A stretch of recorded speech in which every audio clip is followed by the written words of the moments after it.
Kristo ashimwe, nongeye kubasuhuza mu izina rya Yesu. Ejo twasoje Yosuwa ibice 24 ari nacyo gice cya nyuma cyo muri Yosuwa.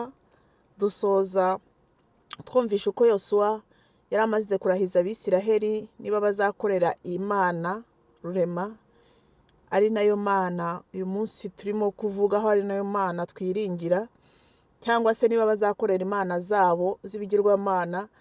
Barahira ko bazakorera Uwiteka. Arababwira ati nimuvane rero ibigirwamana hagati muri mwe niba muzakorera Uwiteka. Arangije rero ashyiraho n'ikimenyetso. Imana yo mu ijuru nihabwe icyubahiro. Dusoza rero kandi Yosuwa ubwo yakoraga ibyo ngibyo anabasezera ko yari amaze kubona ko amaze gusaza, ageze igihe cye cyo gutaha. Yosuwa rero twabonye ko yapfuye, tubona ko na Aroni umutambyi nawe yapfuye. Rero turakomeje n'igice cy'abacamanza, igitabo cy'abacamanza. Reka dusome igitabo cy'abacamanza igice cya mbere, dusome mu izina rya Yesu Kristo. Titire yaho iravuga ngo Abayuda n'Abasimeyoni banesha umwami w'Abanyakanani.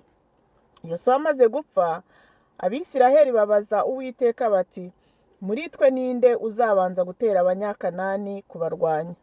Uwiteka aravuga ati Abayuda nibo bazabanzayo, dore mbagabije icyo gihugu.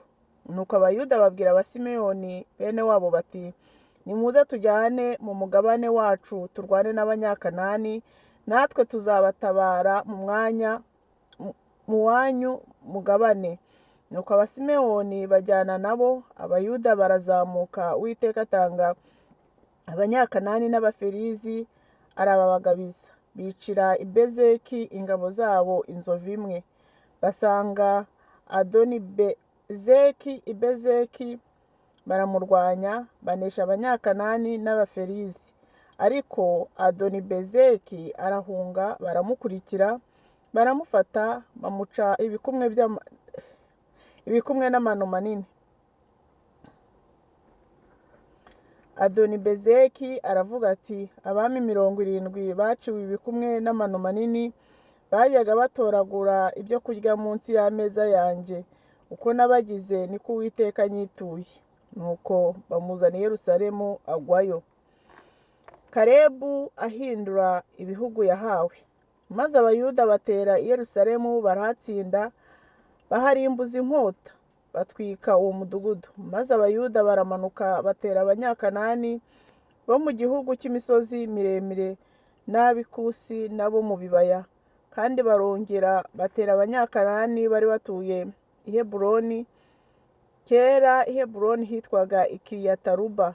Maze banesha Sheshayi na Himani na Tarumayi. Bavayo batera abari batuye i Debira. Kera i Debira hitwaga Ikiriyatiseferi. Ariko Kalebu aravuga ati uzatera Ikiriyatiseferi akahatsinda, nzamushyingira umukobwa wanjye Akisa.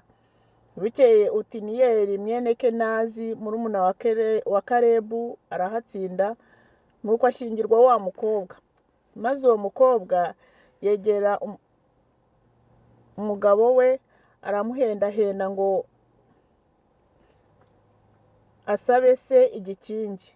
Ava ku ndogobe ye. Kalebu aramubaza ati urashaka iki? Aramusubiza ati ubwo wampaye igikingi kusi, nanone ungirire ubuntu umpe n'amasoko y'amazi. Nuko Kalebu amuha amasoko yo haruguru n'ayo hepfo. Abisiraheli bakomeza kwirukana ababisha. Nuko abana ba wa Mukeni sebukwa Mose bazamukana na bene Yuda bavuye mu mudugudu w'imikindo, bajya mu butayu bw'i Yudaya buri ikusi ya Araba, baturanayo n'abaho. Bukeye Abayuda bajyana n'Abasimeyoni bene wabo, banesha Abanyakanani b'abaturage b'i Sefati, baraharimbura rwose, kandi uwo mudugudu witwaga Horuma. Maze Abayuda batsinda i Gaza, bageza ku rugabano rwaho, na Ashikeloni n'urugabano rwaho, na Ekuroni n'urugabano rwaho. Uwiteka yari kumwe n'Abayuda, birukana bene igihugu cy'imisozi miremire, ariko ntibabasha kwirukana abo mu bibaya kuko bari bafite amagare y'ibyuma. Kalebu bamuha i Heburoni nk'uko Mose yari yaravuze, yirukanamo bene Anaki uko ari 3. Ariko Ababenyamini bo ntibirukanye Abayebusi b'abaturage b'i Yerusalemu. Nuko Abayebusi baturana n'Ababenyamini i Yerusalemu na bugingo n'ubu. Ab'umuryango wa Yozefu nabo barazamuka ngo batere i Beteli, Uwiteka yari kumwe nabo. Babanza gutuma abatasi i Beteli, kera uwo mudugudu witwaga Luzi. Abo batasi babonye umuntu wavaga muri uwo mudugudu baramwinginga bati, twereke irembo ry'uyu mudugudu tuzakugirira neza. Uwo mugabo abereka irembo ry'umudugudu, nuko Abayozefu barimbuza abo muri uwo mudugudu inkota, ariko wa mugabo n'abo mu rugo rwe bose barabareka. Uwo mugabo aherako ajya mu gihugu cy'Abaheti, yubakayo umudugudu awita Luzi, ariryo zina ryawo na bugingo n'ubu. Abamanase bo ntibirukanye abaturage b'i Betisheyani n'abo mu midugudu yaho, cyangwa b'i Tanaki n'imidugudu yaho, cyangwa b'i Dori n'imidugudu yaho, cyangwa b'i Ibuleyamu n'imidugudu yaho, cyangwa b'i Megido n'imidugudu yaho. Nuko abo Banyakanani bakunda kuguma muri icyo gihugu. Abisiraheli bamaze gukomera bakoresha Abanyakanani amakoro, ntibabirukana rwose. Abefurayimu nabo ntibirukanye Abanyakanani batuye i Gezeri, ahubwo Abanyakanani baturana nabo i Gezeri. Abazebuluni nabo ntibirukanye abaturage b'i Kitironi cyangwa abaturage b'i Nahalali, ariko abo Banyakanani baturanaga nabo bagakoreshwa amakoro. Abasheri nabo ntibirukanye abaturage bo kuri Ako cyangwa ab'i Sidoni, cyangwa abo kuri Ahulaba, cyangwa abo kuri Akizibu, cyangwa ab'i Heriba, cyangwa abo kuri Afika, cyangwa ab'i Rehobu. Ahubwo Abasheri baturana n'Abanyakanani bene icyo gihugu, ntibabirukana. Abanafutali nabo ntibirukanye abaturage b'i Betishemeshi cyangwa ab'i Betanati, ahubwo baturana n'Abanyakanani bene icyo gihugu, ariko abaturage b'i Betishemeshi n'i Betanati bakoreshwa amakoro.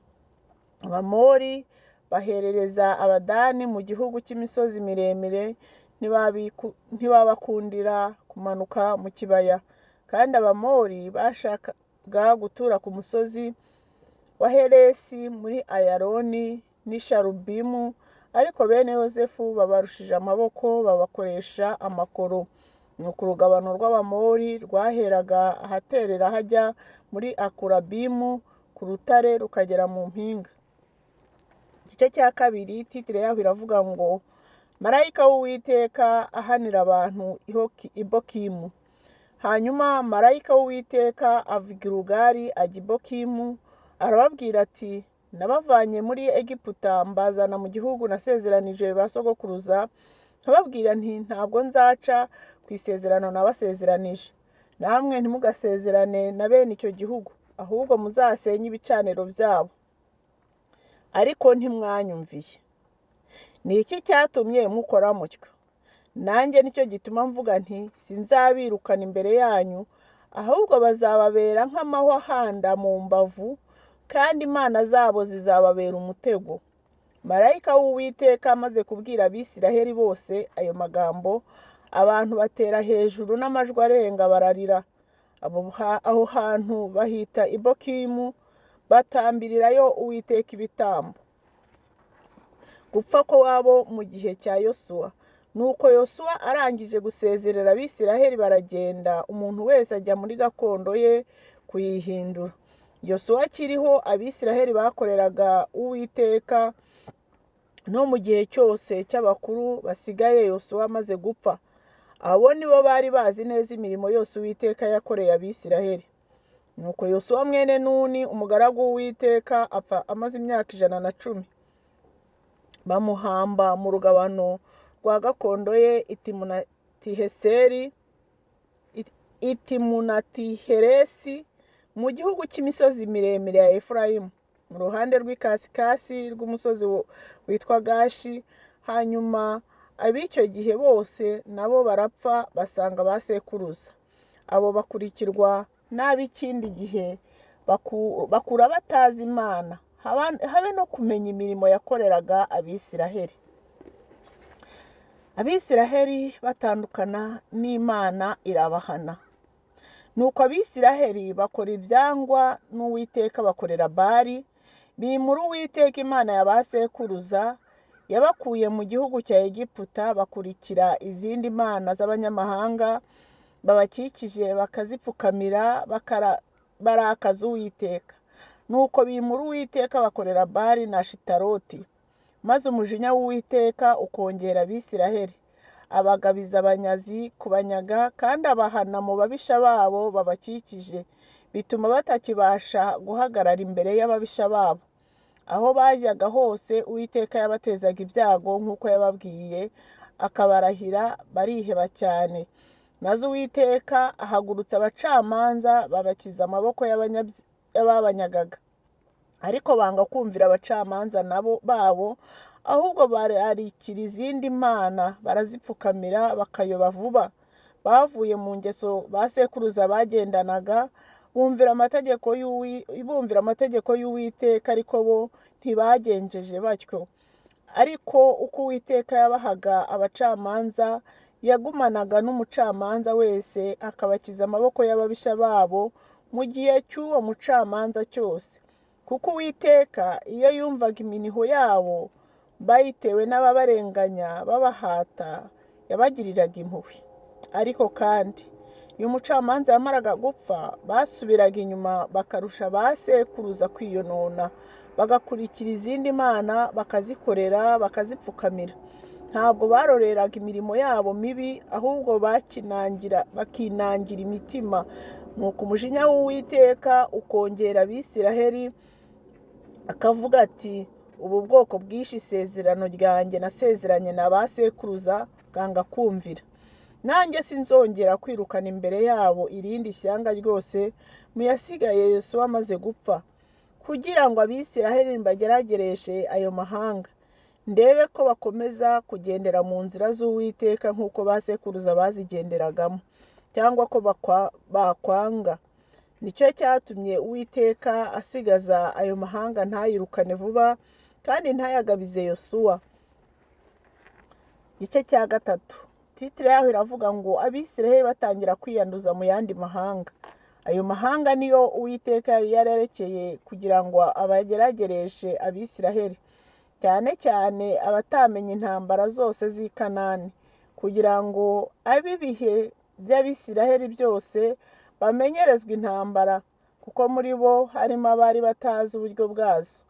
Muri ayo mahanga harimo abatware b'intebe 5 b'Abafilisitiya n'Abanyakanani bose, n'Abasidoni n'Abahivi bo ku musozi wa Lebanoni, uhereye ku musozi Bariherumoni ukageza mu irasukiro ry'Ihamati. Ariko barekewe kugira ngo bageragereze Abisiraheli kumenya ko bakwemera kwitondera amategeko Uwiteka yategekesheje ba sekuruza ururimi rwa Mose. Nuko Abisiraheli baturana n'Abanyakanani n'Abaheti n'Abamori n'Abaferizi n'Abahivi n'Abayebusi, barashyingirana kandi bakorera imana zabo. Mucamanza Otiniyeli abakiza Abamesopotamiya. Nuko Abisiraheli bakora ibyangwa n'Uwiteka, bibagirwa Uwiteka Imana yabo, bakorera Bali na Asheroti. Nicyo cyatumye umujinya w'Uwiteka ukongera Abisiraheli, abahana mu maboko ya Kushanirishatayimu umwami w'Umesopotamiya. Abisiraheli bakorera Kushanirishatayimu uburetwa imyaka 8. Abisiraheli baherako batakambira Uwiteka. Uwiteka abahagurukiriza umuvunyi witwa Otiniyeli mwene Kenazi, murumuna wa Karebu, ari we wabakijije. Kandi umwuka w'Uwiteka amuzaho, aba umucamanza w'Abisiraheli. Arahaguruka aratabara. Uwiteka amugabiza Shatayimu umwami w'i Mesopotamiya aramunesha, nuko igihugu cyabo gihabwa ihumure imyaka 40. Maze Otiniyeli mwene Kenazi arapfa, Ehudi abakiza amaboko y'Abamowabu. Abisiraheli bongera gukora ibyangwa n'Uwiteka. Uwiteka aha Eguloni umwami w'i Mowabu amaboko yo kurwanya Abisiraheli, kuko bari bakoze ibyangwa n'Uwiteka. Yitabariza Abamori n'Abameleki, batera Abisiraheli barabanesha, bahindura umudugudu w'imikindo. Nuko Abisiraheli bakorera Eguloni umwami w'i Mowabu uburetwa imyaka 18. Hanyuma Abisiraheli batakambira Uwiteka, abahagurukiriza umuvunyi Ehudi mwene Gera w'Umubenyamini utwarira imoso. Bukeye Abisiraheli bamuha indabukirano ngo ajye kurabukira Eguloni umwami w'i Mowabu. Maze Ehudi yicurishiriza inkota y'amugi abiri ireshya n'umukono umwe, ayambara ku itako ry'iburyo, ayirenzaho imyambaro ye. Agezeyo aha Eguloni umwami w'i Mowabu izo ndabukirano. Eguloni yari umuntu w'igihonjoke. Nuko amaze gutanga indabukirano, asezerera abazizanye. Ariko we ageze mu nganzo z'i Gilugari arakimirana. Ageze ibwami abwira umwami ati, Nyagasani, ngufitiye ubutumwa nakubwira twiherereye. Nawe ati, nimuceceke. Abari kumwe nawe bariheza. Nuko Ehudi aramwegera aho yari yicaye wenyine mu nzu irimo amafu. Ehudi aravuga ati, ngufitiye ubutumwa bw'Imana. Nuko Eguloni arahaguruka ku ntebe ye. Ehudi arambura ukuboko kw'ibumoso, akura inkota ku itako ry'iburyo, ayimutikura ku nda, ikirindi cyinjiranamo nayo. Ibinure birayirengera, ntiyayikuramo, isohokera mu mugongo. Maze Ehudi arasohoka, ageze ku nkomanizo aramukingirana, akingisha inzugi z'iyo nzu urufunguzo.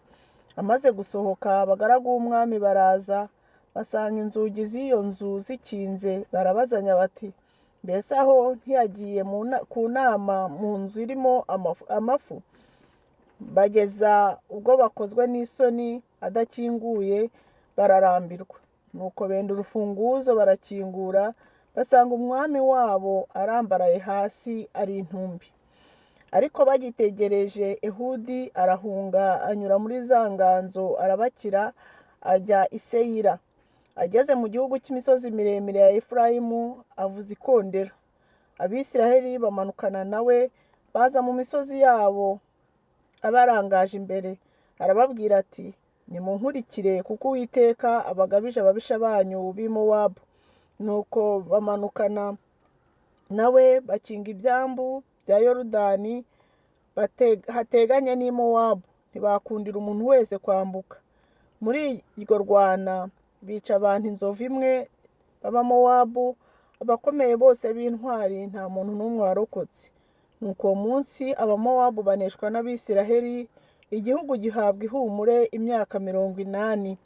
Ehudi akurikirwa na Shamugari mwene Anati, yica Abafilisitiya 600, abicisha igihosho, nawe akiza Abisiraheli. Igice cya 4. Debora na Baraki batera Sisera umugaragu wa Yabini. Nuko Ehudi amaze gupfa, Abisiraheli bongera gukora ibyangwa n'Uwiteka. Nicyo cyatumye Uwiteka abatanga mu maboko ya Yabini umwami w'i Kanani watwaraga i Hasori, kandi umugaba w'ingabo ze yari Sisera, yari atuye i Hashosheti, aho abanyamahanga benshi bari batuye. Abisiraheli batakambira Uwiteka, kuko Yabini yari afite amagare y'ibyuma 900. Nuko amara imyaka 20 agirira Abisiraheli nabi cyane. Icyo gihe umucamanza w'Abisiraheli yari Debora, umuhanuzikazi Mukarapidoti.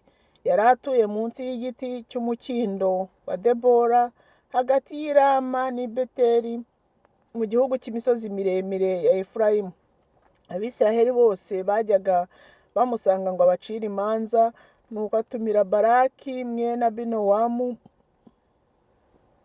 i Kadeshi y'i Nafutali, aramubwira ati Uwiteka Imana y'Abisiraheli yagutegetse ngo genda ukoranyirize i Tabora abantu inzovu imwe, abo mu Banafutali n'abo mu Bazebuluni, nanjye nzagushangisha Sisera umugaba w'ingabo za Yabini ku mugezi Kishoni, n'amagare ye n'ingabo ze nzamukugabiza.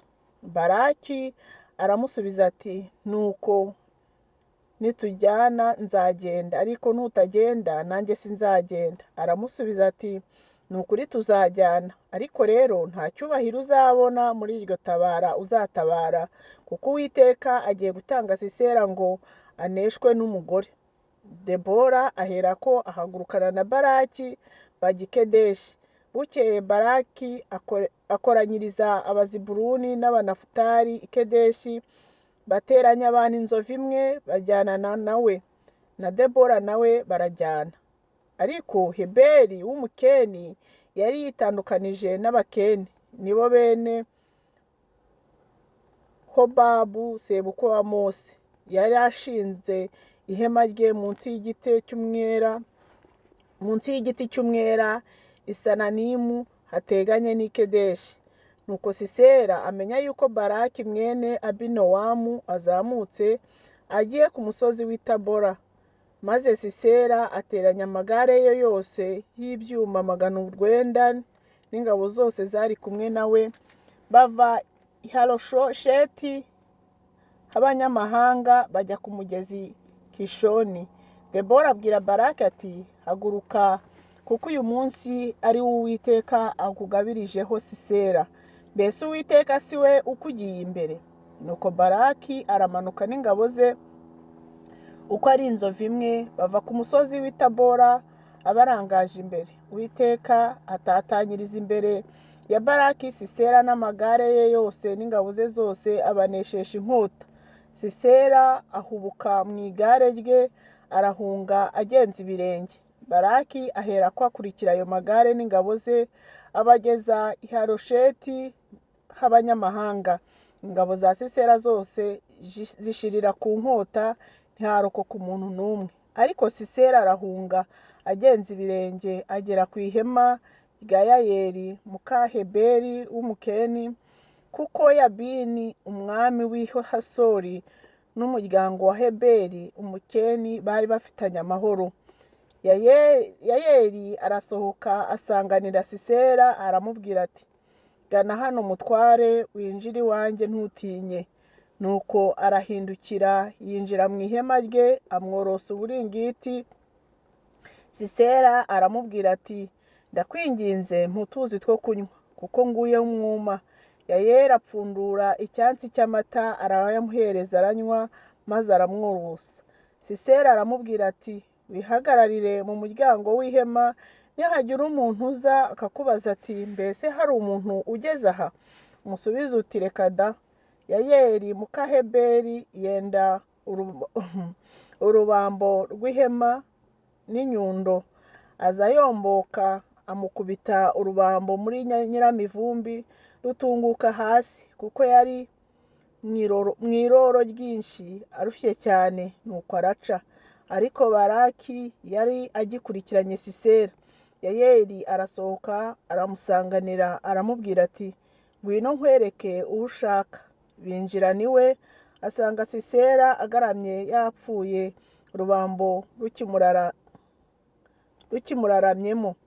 Uwo munsi Uwiteka acogoza Yabini umwami w'i Kanani imbere y'Abisiraheli. Nuko Abisiraheli bariyongeranya bagira amaboko, banesha Yabini umwami w'i Kanani, kugeza ubwo bamurimbuye rwose.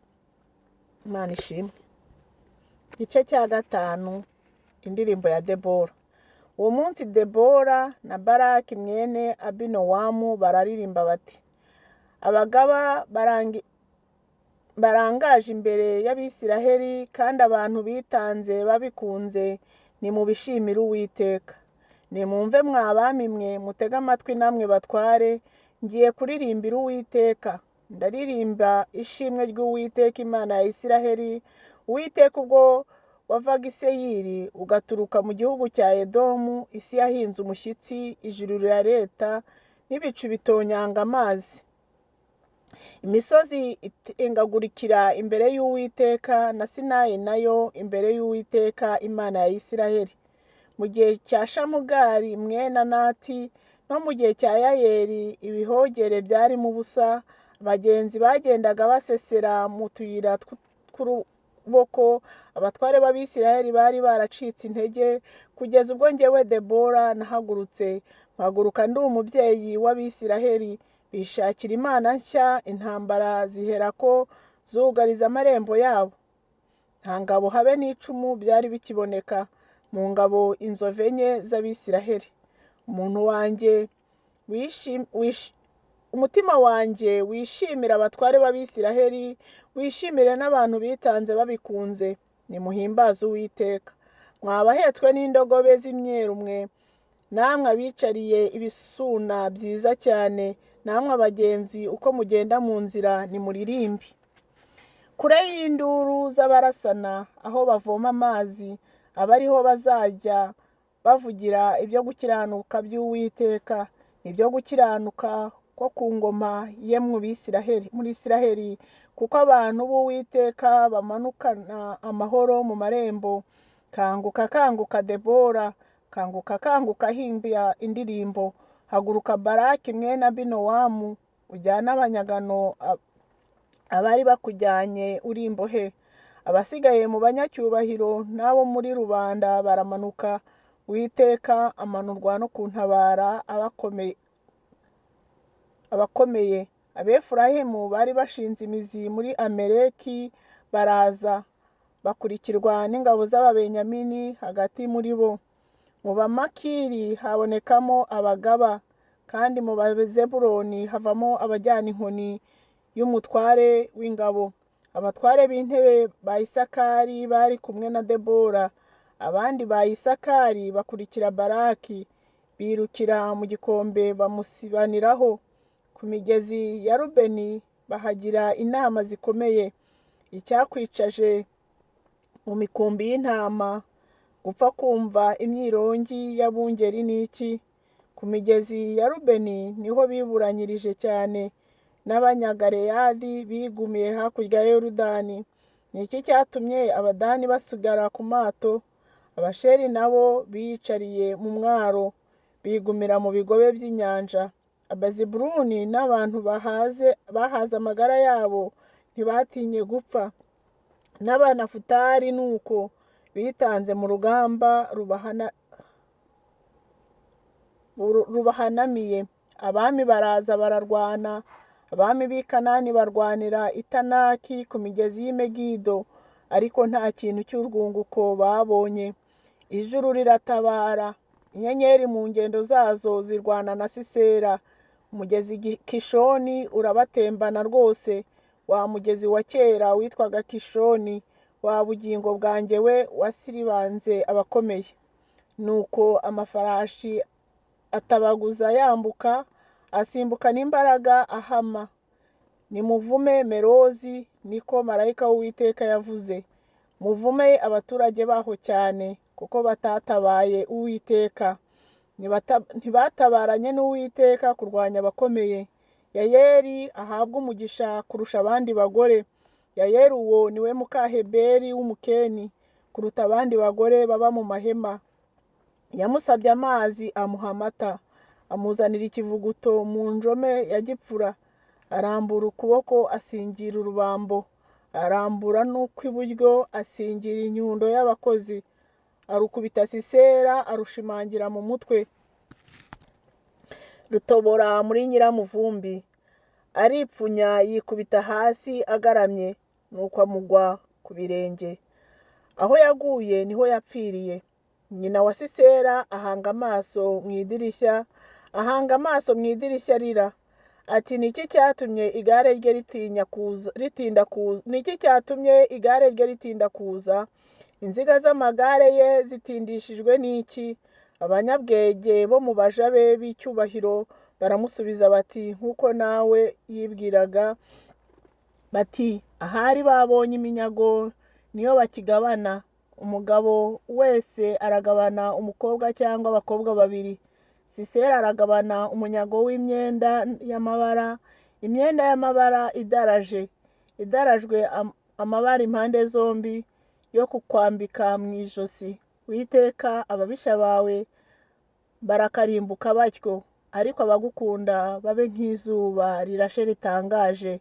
Nuko igihugu gihabwa ihumure imyaka 40. Nuko igihugu gihabwa ihumure imyaka 40. Imana yo mu ijuru ihabwa icyubahiro. Tuzakomeza ejo n'igice cya 6 mu gitabo cy'abacamanza. Imana ibahe umugisha.